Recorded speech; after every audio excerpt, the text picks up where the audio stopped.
At this time, through KMBC's own transcribing facilities, it is our pleasure to present the Honorable Harry S. Truman, United States Senator from Missouri, and a member of the important Senate Committee on Military Affairs and chairman of the Special Committee investigating the war effort. Senator Truman is spending a few days in Kansas City inspecting war production plants here and visiting with friends. And speaking of friends, I had the occasion to be in the Federal Building yesterday afternoon where the Senator has his offices and noticed a large crowd, well, larger than usual, I think. A guard up there explained that Senator Truman is in town. About how many people have you seen since you've been here, Senator? Oh, 200 or 300, I'd say. Really keeping you busy then. They sure are. I wonder if you couldn't tell us a little something about your ideas on the war effort and how things look to you. Well, nothing now is more important than the war effort. Our very existence as a nation depends on that and the speed with which it is carried out. The statement has been made that we are only ankle deep in this war. Nothing truer has been said. We must wade in with all we have at home and abroad, if we expect to win the war as soon as it can be won. A great deal has been accomplished, but not nearly enough to ensure success and victory. For years, our enemies have planned this brutal assault upon the rest of the world.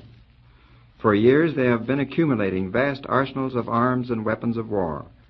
Now the great resources of America have gone into war production, and we can see our way clear. In the past months, our factories have been producing tremendous amounts of the instruments of war. The immediate months ahead will be the most crucial of the entire war, and on our ability to become a veritable arsenal of democracy depends the fate of millions of human beings everywhere.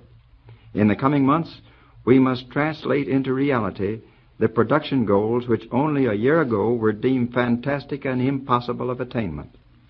We cannot and we will not be satisfied until the crushing effect of the American efforts results in utter destruction of our enemies. We and our children must live in a world liberated from the forces of darkness and oppression, forces which now enslave and terrorize so many nations. These nations will rise again to take their rightful place in a world dedicated to freedom and honor among men, if we Americans do our job.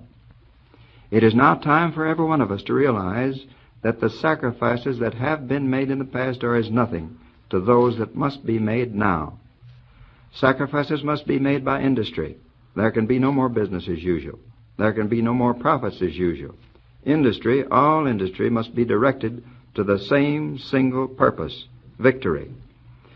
Manipulations to gain supremacy and monopoly in special fields must be forgotten. The war cannot be used as a tool or a lever by any group to gain undue advantages or privileges. Sacrifices must be made by labor. Labor will have to work longer and harder hours. There must be no strikes. The right of labor to strike is denied by no one. But in America victorious is labor's only guarantee of the rights in the future. Labor must do its part in bringing home to the nations of the world that we are now a united people. Labor's rank and file are as patriotic citizens as we have, and they are anxious and willing to do their part. Labor must produce constructive leadership to see that they do just that. I have confidence in the laboring man, and I know that he will do his part. Strikes in wartime cannot be tolerated.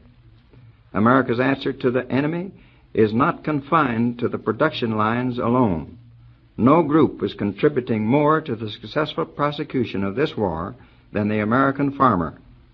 Upon his ability to raise larger crops than ever before will depend in great measure the success of our war program. Not only must we feed our fighting men and our civilian population, but we must also be the food supplier for the United Nations. Our farmers are working with untiring energy to ensure that these objectives will be met. Added to these groups, the shopkeeper, the housewife, every single American must do his and her share, must work and toil and sacrifice so that America may emerge victorious and so that we may preserve our democratic way of life. Thank you, Senator Truman. Ladies and gentlemen, you have just heard the Honorable Harry S. Truman, United States Senator from Missouri, who spoke to you from our studios through KMBC's own transcribing facilities.